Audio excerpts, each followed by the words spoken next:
Kind of a little last minute thing, but decided we'll do this. How y'all doing today? Came across this morning, decided a topic I wanted to go about. Came across a video. I remember my icebreaker. We spoke about my buddy that died last year in a plane crash, and he's about, I think he's 21 now. He'd been 21 now. He died when he was 20.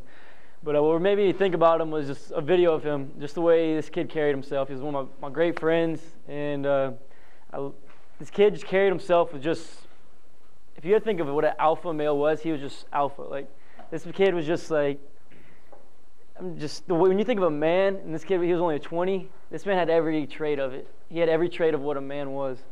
And you could just the way, he had testosterone surging through his body, you could just tell looking at him, and just everything about him. He was aggressive, but at the same time, he knew when he was humble as well.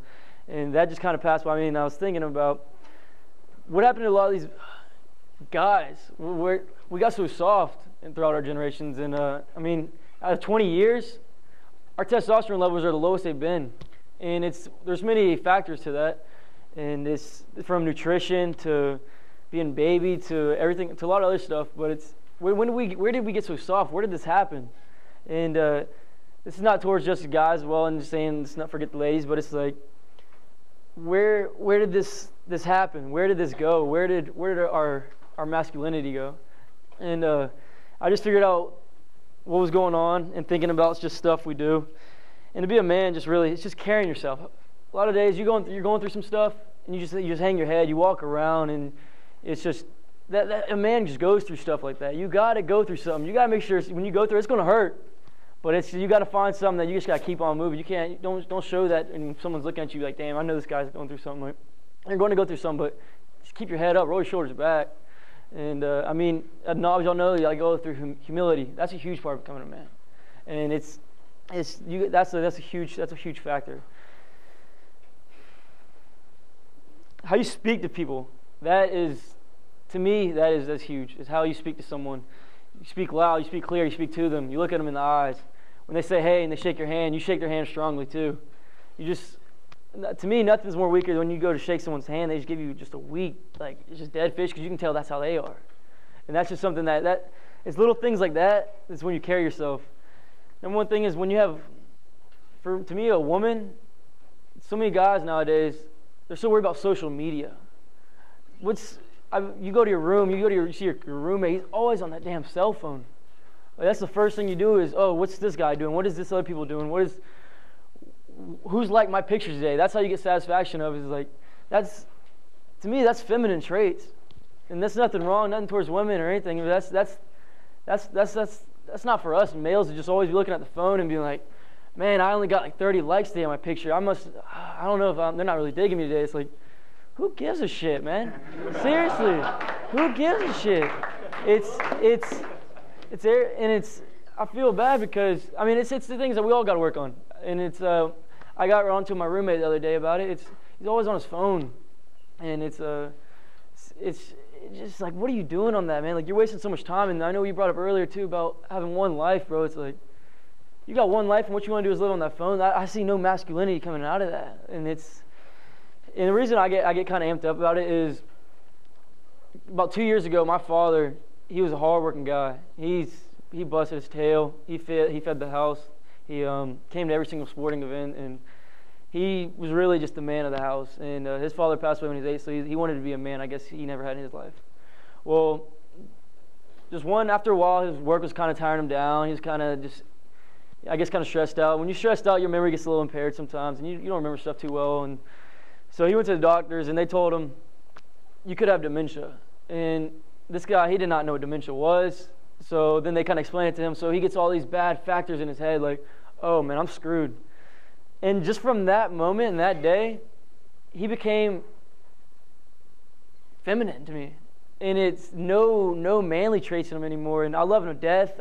I love the guy. But at the same time, it really just changed from being a man figure to how you should carry yourself to now my mom makes all the decisions. One thing I can't stand is when let's say, Osmond, you have a boyfriend, you say, where do you want to go eat? And he says, I don't care, you choose.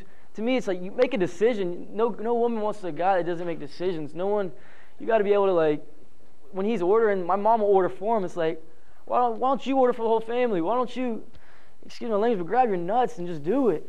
Like, seriously, like, and that's what kind of heats me up. And it's, so with humanity, or really just masculinity, and confidence, that's a huge thing, is confidence. And through your strongest times and toughest times, it's hard to maintain that confidence habit because you feel like, man, I'm so down. I'm going through all this stuff. Like, it's hard for me to have confidence in myself. Those are the strongest times you got to have confidence in yourself. And you can see when someone has confidence in themselves. There's a difference between, and it's hard because there's sometimes where even when I was younger growing up, I was like, I can't be cocky, but have confidence, but be humble.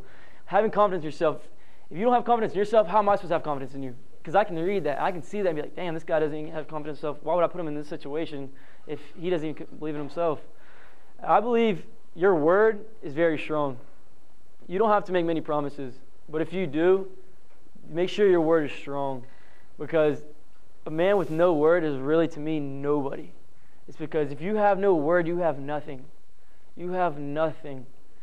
And that's to me is one thing that kind of it'll just get to you, and it'll get to you. And it's things we all work on. And I know, because this one thing is kind of always been my weakness as well, is girls. Sometimes you think about they're your whole world, they're this, they're that. Man, that shouldn't be your first priority. When you're growing up, you build your empire and put the queen in second, bro. Make sure you got your empire. Make sure create that. No girl wants. To me, I think to women, it's not attractive to them if they're your only priority and that's all you care about. Treat them like your queen. But when you have your house, that's your castle. If you want something in the yard, you make that decision. You don't let these women make decisions, and you treat them like your queen. But they want someone that's assertive. Because let's say if she leaves you, what do you have now? What do you have? You feel useless because the reason I say this is because I have so many friends who are in deep relationships, great athletes, great something, and something went wrong in the relationship. They quit sports. They did this, and now they don't do nothing because they feel like they lost themselves when they lost her. And so that's the biggest thing is it's try to be an alpha male, man. And it's things that we got to work on. You got to read and stuff, and reading is a huge key. Watch videos. I don't know when you see someone and you see them with these traits. Look at them and be like, there's something you'll notice that there's a lot of common factors and common traits, and be like, man, I respect that guy. And to me, that's what it takes. And where do these males go nowadays? So, thank you.